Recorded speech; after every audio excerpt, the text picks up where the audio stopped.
A very good morning, Zimbabwe. Welcome to Africa and Beyond Television Network. And my name is Ronald Wekomakusha. So when citizens are clear, when citizens are direct, and when citizens are ready, you hear them speaking much about change in Zimbabwe.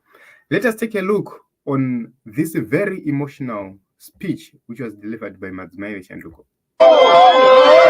Kuzodzoka kumashure. Chamisa hatisi kuzomusiya ari oga.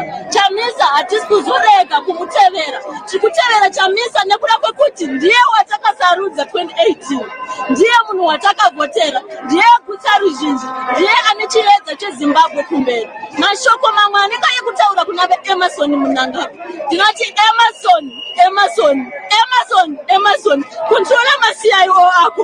Controla masoja ako, controla mabusa ako, avakatume vanhu kuzoti shingurudza isusu nekuda kwekuti tasapota Chamisa hatimusiye, tichapinda mumakati, tichapinda muminzwa, tichapinda mune mafesi, tichapinda pakanaka tiinaye mukomanda. 2023 ngaapinda ake mukomanda, hatimusiye ari oga Chamisa. Vakafunga kuti Chamisa apera, vakaronga tsoro dzavo nanamonzo, vakazoona izvezvi kuti mukomana ari kuuya. So Team Zimbabwe, when you listen to these people emotionally talking about change, one would think that Chamisa is not going to win this election because of ZANU-PF shenanigans. No. Numbukana ikange yabata. Kana nguva yaye kuzvarwa yasvika inozvarwa. Ingatoenda through cesarean, but ichizvarwa chete. So no matter the circumstances, no matter the ground, no matter the situation, no matter the strategy used by ZANU-PF, change is coming to the nation of Zimbabwe. Why? It's because within ZANU-PF there are angry elements. There are people who do not agree with the President Emerson Mnangagwa and his government, but they cannot speak out. The only way they can speak out is through the ballot. You cannot intimidate people any further. You cannot hinge your victory on beating people, on intimidation, on whatever. One day, ZANU-PF ichamuka yakatadza kuriga election. One day, Zeki ichamuka yakatadza kuriga election. Normally, zvinoitika kuti ukaona vanhu vaane nzara vese. They are there and they are ready to leave you alone.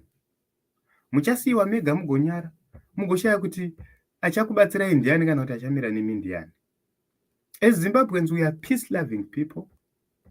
As Zimbabweans, we are people who believe that change should come and change should be allowed.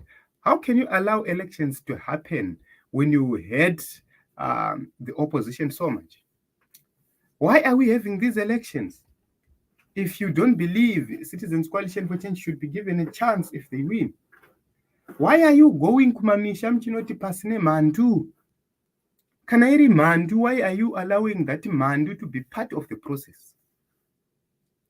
Chamisa imandu yani? Kana iri mandu Chamisa, why are you allowing him to be part of the process?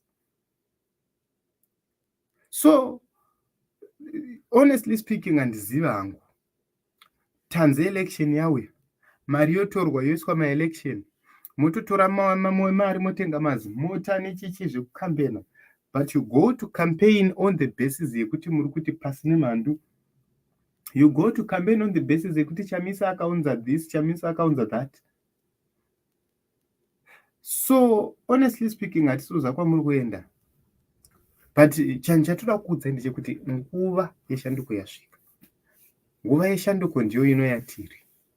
Vazhinji vachafa, vazhinji vachaurawa, vazhinji vacharohwa, vacharemadzwa, vachakuvadzwa.